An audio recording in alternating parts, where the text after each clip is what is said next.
Hello dear students,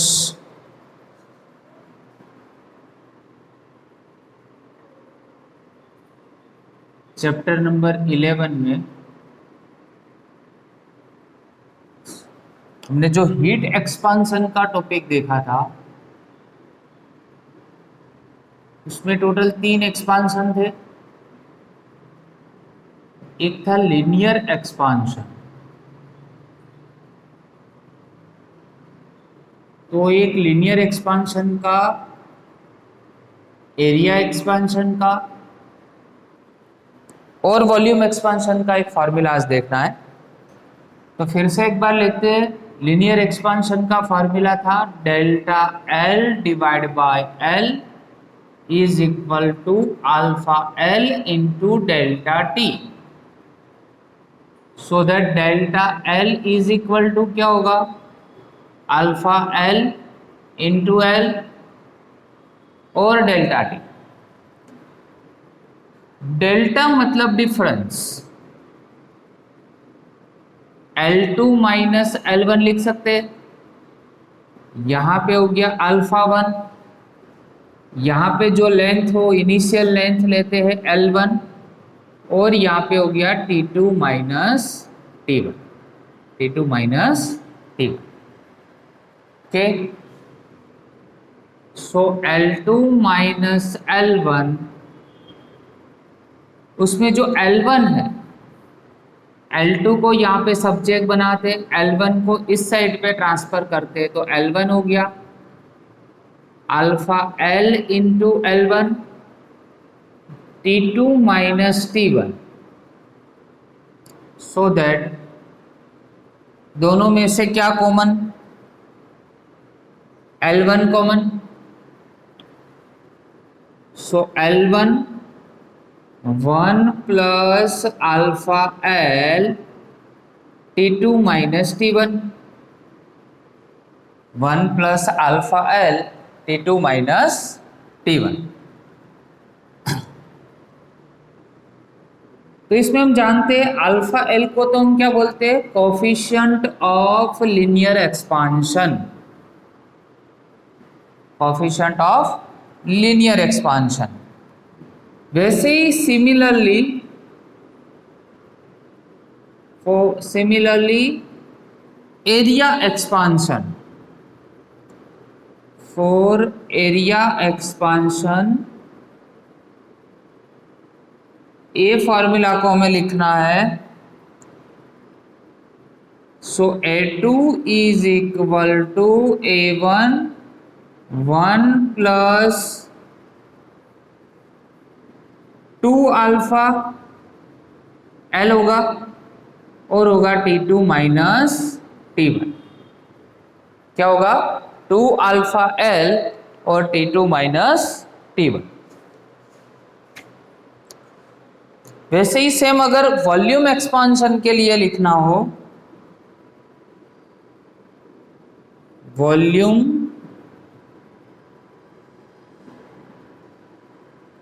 expansion,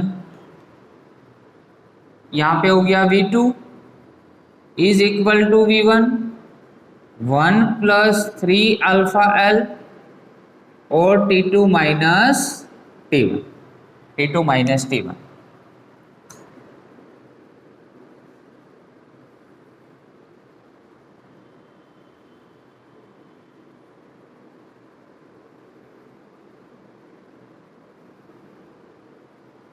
तो 3 equation हो गए। आज इस इक्वेशन का यहां पे आपको सिंप्लीफिकेशन इसलिए दिया कि ऐसा ही एक सेम इक्वेशन हम 12th science chapter number 3 current electricity में पढ़ेंगे। सेम, जिसमें यहाँ पे जो लेंथ का कॉम्बिनेशन है तो वहां पे रेजिस्टेंस का कॉम्बिनेशन होगा, रेजिस्टिविटी का कॉम्बिनेशन होगा। ठीक है, तो सेम ऐसा ही इक्वेशन वहां पे पढ़ेंगे। तो याद रखना, यहाँ पे लीनियर एक्सपेंशन के लिए अल्फा एल, एरिया एक्सपेंशन है तो 2 अल्फा एल और वॉल्यूम एक्सपेंशन है तो 3 अल्फा एल के फॉर्म में फॉर्मूला होगा। Okay, now move on to the next question. The relation between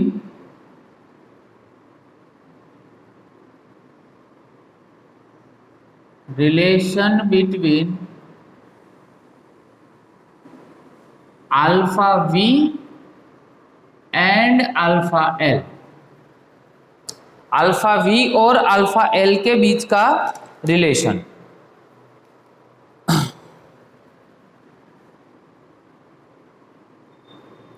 suppose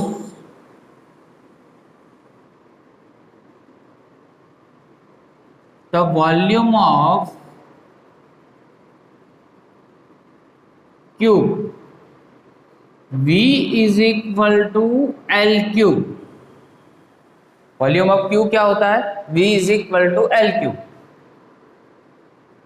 change in volume, तो यहां पे भी चेंज करना पड़ेगा, L प्लस डेल्टा L करना पड़ेगा, और यहां पे क्यूब तो है ही ऑलरेडी, माइनस एल क्यूब। उसका जो ओरिजिनल जो लेंथ होती है उसमें चेंज होता है, इसलिए ये पूरा फॉर्मूला क्या बन जाएगा? L प्लस डेल्टा L का whole cube minus L cube, so that delta V is equal to, पहले यहां पे लिखते हैं, एक रिलेशन था a प्लस बी का whole cube, A cube plus 3a² B plus 3ab square plus B cube, right? So delta v is equal to, delta v is equal to क्या होगा? डेल्टा v का अगर formula हम निकाले तो same a plus B का whole cube करो, तो ये a हो गया, यहाँ पे b हो गया, तो L cube plus 3l² delta L plus 3l delta L का whole square plus B cube, मतलब डेल्टा L का होल क्यूब, और माइनस क्या होगा? L cube. L cube cancel, so delta V is equal to 3l² delta L plus 3l delta L square plus delta L cube. देखो यहां पे delta L जो है वो लेंथ का बहुत ही स्मॉल अमाउंट ऑफ पार्ट है, तो लेंथ का स्मॉल अमाउंट ऑफ पार्ट है, तो L के कंपैरिजन में डेल्टा L स्क्वायर की वैल्यू बहुत ही स्मॉल होती है। L is greater greater greater delta L, so neglecting two terms, एक तो कौन सा?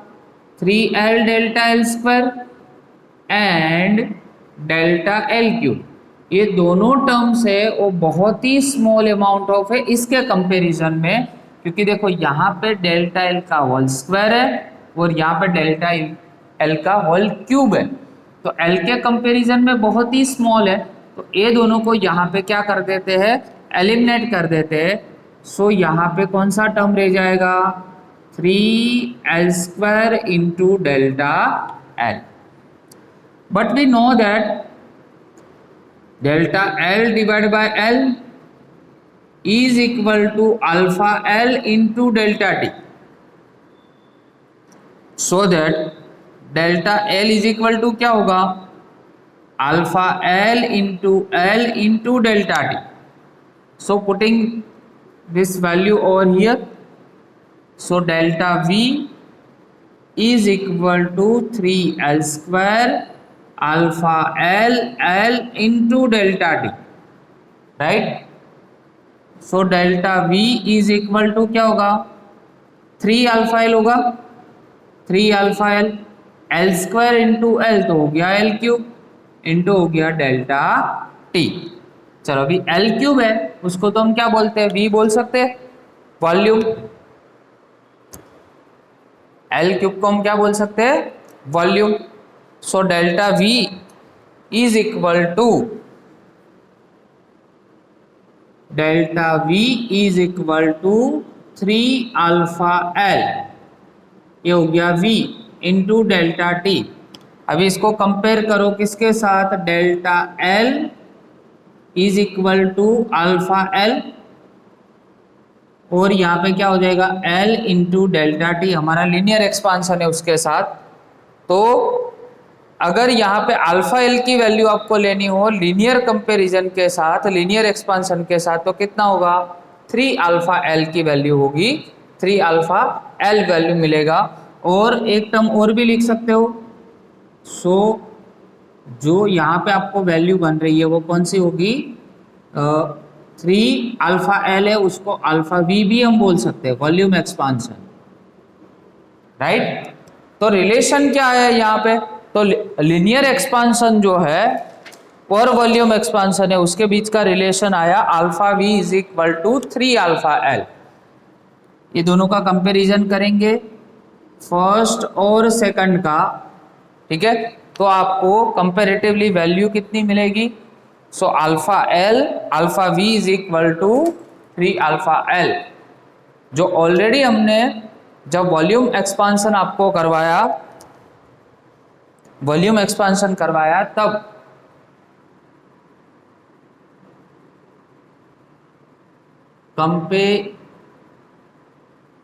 कंपेयरिंग